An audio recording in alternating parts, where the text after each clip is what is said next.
Seedfa Academy. परिचय। जैसा कि हम पहले से ही जानते हैं कि पौधे वर्ज्य गैसों से प्रकाश संश्लेषण द्वारा और पशु श्वसन द्वारा छुटकारा पाते हैं। हाँ, लेकिन ठोस और तरल वर्ज्य पदार्थ तो अभी भी उनके शरीर में होते हैं। तो हम कह सकते हैं कि वो जैव प्रक्रिया जिसके द्वारा जीव हानिकारक उपापचयी अपशिष्टों से छुटकारा पाते हैं, उत्सर्जन कहलाती है। ये उत्सर्जन अलग अलग जीवों में अलग अलग तरह से होता है। हाँ, एक कोशिकीय जीव इन अपशिष्टों को साधारण विसरण द्वारा शरीर के बाहर स्थित जल में निकाल देते हैं। जैसे अमीबा में ये जैव द्रव्य झिल्ली से होकर होता है, जबकि जटिल बहुकोशिकीय जीवों में उत्सर्जन के लिए कुछ विशेष अंग होते हैं। प्लैटीहेलमिन्थस में उत्सर्जी अंग प्रोटोनेफ्रिडिया या फ्लेम कोशिकाएं होती हैं, जबकि एनालिडा वर्ग के जीवों में ये अंग नेफ्रिडिया होता है। हाँ, और संधिपाद जीवों में उत्सर्जी अंग नितंबीय ग्रंथियां जैसे स्पर्श तंतु अथवा हरित ग्रंथि और मैल्पीघी नलिकाएं होती हैं, जबकि मोलस्क में वृक्क होते हैं। ठीक इसी तरह शूलचर्मियों में त्वचा पर उपस्थित पोप्युली उत्सर्जी अंग होते हैं, जबकि यूरोकॉर्डेट में तंत्रिका ग्रंथि और सिफेलोकॉर्डेट में प्रोटोनेफ्रिडिया ये कार्य करती हैं। कशेरुकी जीवों में उत्सर्जन के लिए एक जोड़ी वृक्क होता है। तो आओ इस विषय में विस्तार से चर्चा करें। उद्देश्य।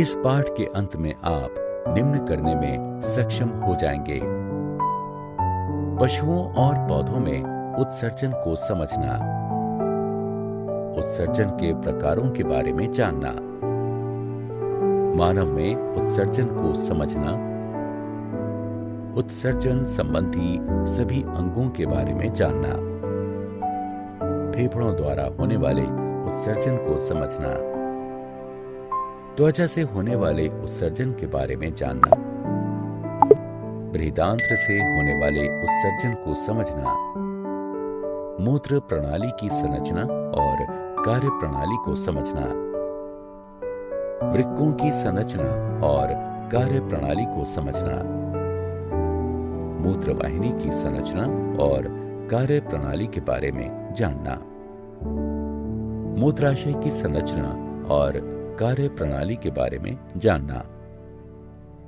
वृक्काणुओं की संरचना और कार्य प्रणाली को समझना, कृत्रिम वृक्क और अपोहन का अध्ययन करना। मानव में उत्सर्जन।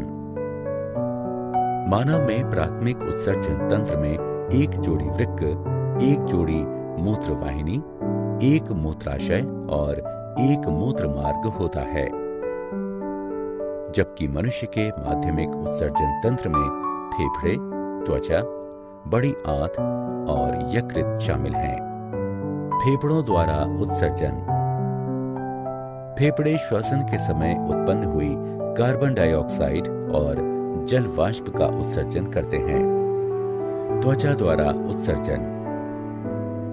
त्वचा में स्थित स्वेद ग्रंथि की सहायता से त्वचा यूरिया, लवण तथा जल को उत्सर्जित करती है। स्वेद यानी पसीना त्वचा में छोटे छोटे छिद्रों से बाहर निकलता है। बृहदांत्र द्वारा उत्सर्जन। बृहदांत्र गुदा की सहायता से ना पचने योग्य भोजन को मल के रूप में बाहर निकाल देती है। यह अपशिष्ट पदार्थों का भंडारण क्षेत्र है, जहां ये बाहर निकाले जाने की प्रतीक्षा करते हैं। मूत्र उत्सर्जन तंत्र। वे अंग जो मूत्र को बनाते हैं, उनका भंडारण करते हैं और उत्सर्जित करते हैं। सम्मिलित रूप से मूत्र उत्सर्जन तंत्र बनाते हैं। इसमें एक जोड़ी वृक्क, एक जोड़ी मूत्र वाहिनी, एक मूत्राशय और एक मूत्र मार्ग होता है। वृक्क में उत्पन्न मूत्र मूत्र वाहिनियों से गुजरकर मूत्राशय में पहुंचता है। यहाँ यह तब तक एकत्र होता है जब तक कि यह मूत्र मार्ग के जरिए बाहर ना निकल जाए। वृक्क। उदर में मेरुदंड के दोनों ओर एक एक वृक्क होता है। वे बड़े, लाल, भूरे और सेम की आकृति के होते हैं। दाईं ओर के वृक्क की स्थिति थोड़ी सी नीचे की ओर होती है। वृक्क की अवतलता को नाभिका कहते हैं, जो हमेशा भीतर की ओर होती है। प्रत्येक वृक्क लगभग 10 लाख निस्यंदन एकक या वृक्काणुओं से बना होता है। एक व्यक्ति को स्वस्थ रखने में वृक्क का ठीक ढंग से काम करना बेहद आवश्यक होता है। वृक्काणु। वृक्क के बाहरी भाग में वृक्काणु सम्मिलित होकर वृक्कीय छाल बनाते हैं और मध्य भाग में सीधा जाते हुए वृक्कीय मज्जा का निर्माण करते हैं। वृक्काणु वृक्क की कार्यात्मक इकाई होते हैं। प्रत्येक वृक्काणु एक लंबी कुंडलित नली जैसी संरचना होता है, जो रुधिर से नाइट्रोजन युक्त अपशिष्टों को छानता है और मूत्र का निर्माण करता है। यूरिया मूत्र में उपस्थित मुख्य नाइट्रोजन युक्त अपशिष्ट होता है, इसलिए मनुष्य एक उत्सर्जक के रूप में यूरियोटेलिक है। मूत्र वाहिनियां। ये लंबी, संकरी, पतली भित्ति वाली नली जैसी संरचनाएं होती हैं, जो वृक्क की नाभिका से प्रारंभ होकर नीचे की तरफ जाती हुई मूत्राशय से मिलती हैं। मूत्र वाहिनियां मूत्र को वृक्क से मूत्राशय तक क्रमाकुंचन द्वारा ले जाती हैं। मूत्राशय। मूत्राशय एक पतली भित्ति वाली, लचीली, नाशपाती के आकार की और प्रासार्य थैली होती है, जो उदर के निचले भाग में स्थित होती है। मूत्राशय मूत्र की अस्थायी भंडारण करने की थैली होती है। मूत्राशय कोमल मांसपेशियों से बना होता है, इसलिए यह तंत्रिका तंत्र के नियंत्रण में होता है। यही वजह है कि हम मूत्र त्याग करने की इच्छा को नियंत्रित कर सकते हैं। मूत्र मार्ग। मूत्र मार्ग एक मांसपेशीय और नलीदार संरचना है, जो मूत्राशय से शरीर के बाहर तक होता है। मूत्र मार्ग ही मूत्र को शरीर से बाहर निकालता है। बोमन संपुट। बोमन संपुट 2 भित्ति वाला एक कप होता है, जो वृक्कीय छाल में उपस्थित होता है। यह समतल कोशिकाओं से बनी पतली और अर्ध पारदर्शी उपकला का बना होता है। बोमन संपुट के विवर में रुधिर कोशिकाओं का एक गुच्छा होता है, जिसे ग्लोमेरुलस कहते हैं। यह अभिवाही धमनी के विभाजित होने के फलस्वरूप बनता है। बोमन संपुट और ग्लोमेरुलस को सम्मिलित रूप से मैल पीखी का अथवा वृक्कीय संपुट कहते हैं। ग्लोमेरुलस वह जगह है जहां दाब के अंतर्गत छनन होता है, जिसे अति सूक्ष्म छनन कहते हैं। इस प्रकार बना हुआ निस्यंद ग्लोमेरुलर अथवा वृक्कीय निस्यंद कहलाता है। वृक्कीय नलिकाएं। वृक्कीय नलिका लंबी और कुंडलित होती है तथा 3 भागों में बटी होती है।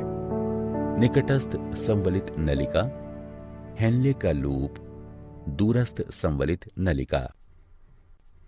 निकटस्थ संवलित नलिका वृक्क का संवलित भाग होती है तथा वृक्कीय छाल में स्थित होती है। यहाँ वृक्कीय निस्यंद से सोडियम, कैल्शियम, अमीनो अम्ल इत्यादि का चयनित पुनरावशोषण होता है।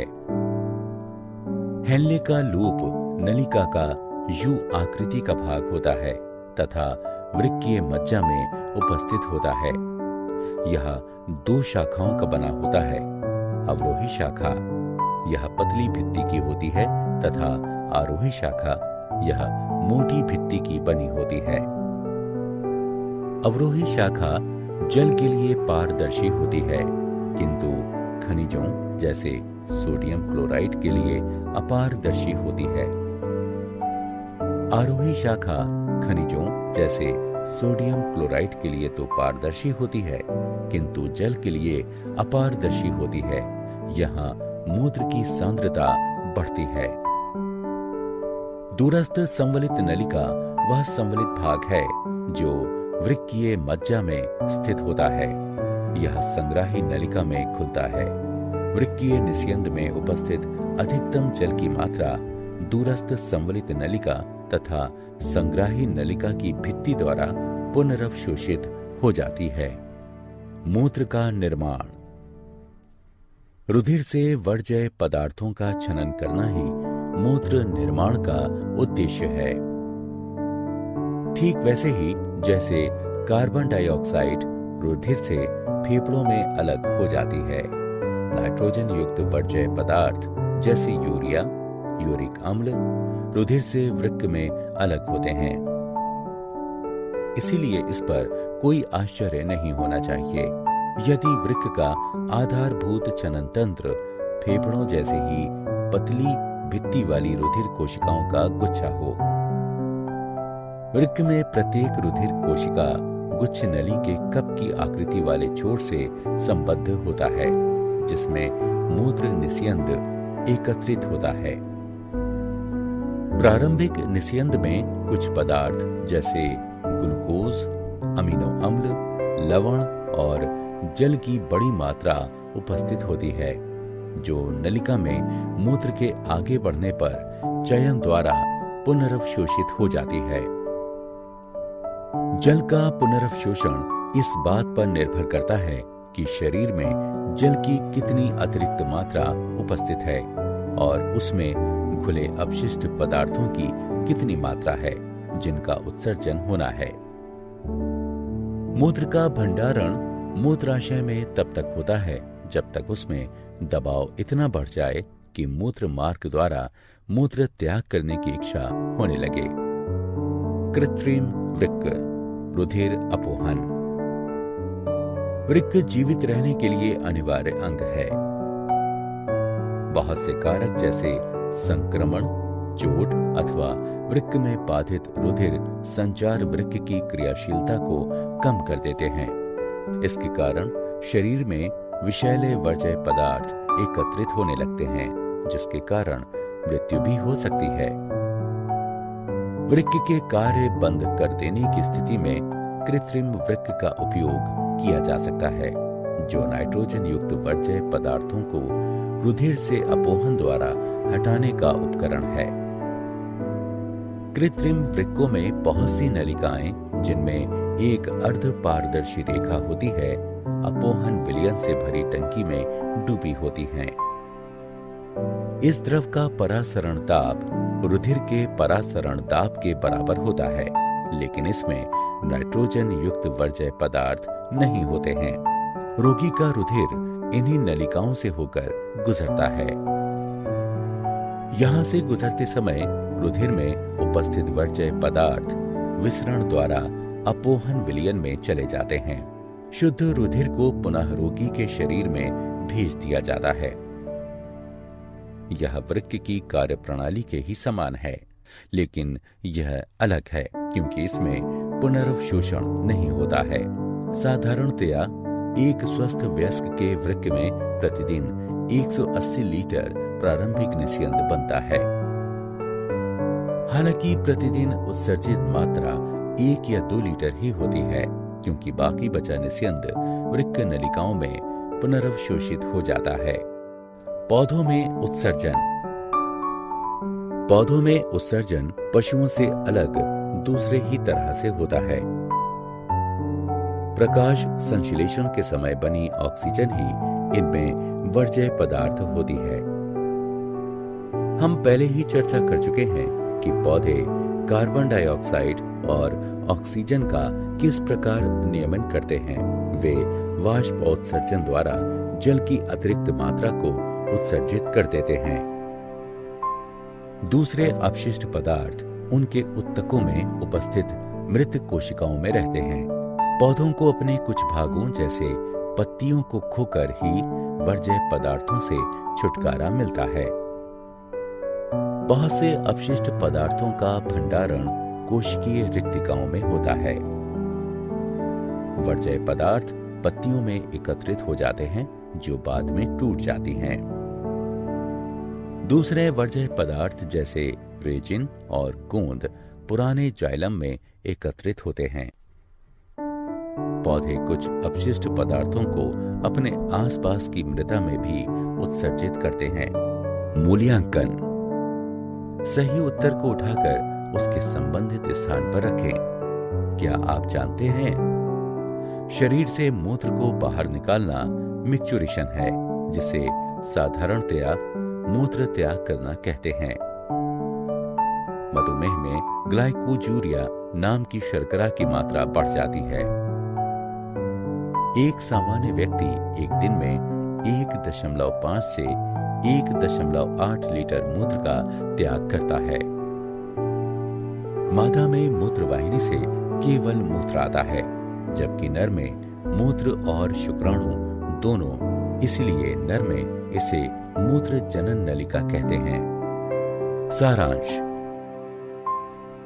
आइए हमने जो कुछ सीखा है उसे संक्षेप में दोहराएं। उत्सर्जन में नाइट्रोजन युक्त वर्ज्य पदार्थों को बाहर निकाला जाता है, जबकि ऑस्मो रेगुलेशन में शरीर द्रव में जल की मात्रा को नियंत्रित किया जाता है। अलग अलग पशुओं में अलग अलग उत्सर्जी अंग होते हैं, जबकि निम्न स्तरीय जीवों में शरीर की त्वचा से ही उत्सर्जन होता है। मनुष्य का उत्सर्जन तंत्र वृक्क, मूत्रवाहिनियों, मूत्राशय और मूत्र मार्ग से मिलकर बना होता है। वृक्क में उत्सर्जी इकाइयां होती हैं, जिन्हें वृक्काणु कहते हैं। प्रत्येक वृक्काणु बोमन संपुट और वृक्कीय नलिका से मिलकर बना होता है। बोमन संपुट में ग्लोमेरुलस होता है, जिसमें अति सूक्ष्म छनन होता है, जबकि वृक्कीय नलिकाओं में चयनित पुनरवशोषण होता है। रुधिर अपोहन उस व्यक्ति के रुधिर से नाइट्रोजन युक्त वर्ज्य पदार्थों को कृत्रिम वृक्क की सहायता से निकालने की क्रिया है, जिसका वृक्क खराब हो चुका हो।